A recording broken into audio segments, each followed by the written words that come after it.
Þriðja stigs jafna er jafna þar sem að við erum með til dæmis 3x í þriðja pluss 2x í öðru pluss 4x mínus 2 er jafnt og 58.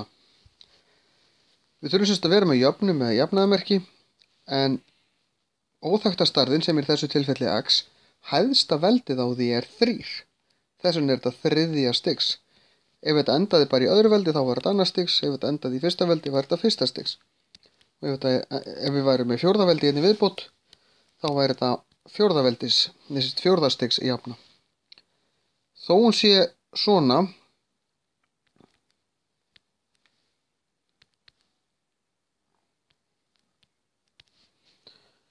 þá er þetta samt þriðja stigs. Það skiptir engu máli þó það vanti fyrir neðan, bara hæðsta veldið sem er á x-inu eða óþekktu stærðinni segir til hvaða stig þetta er og hér er þetta 3, þá er þetta þriðja stigs jafna.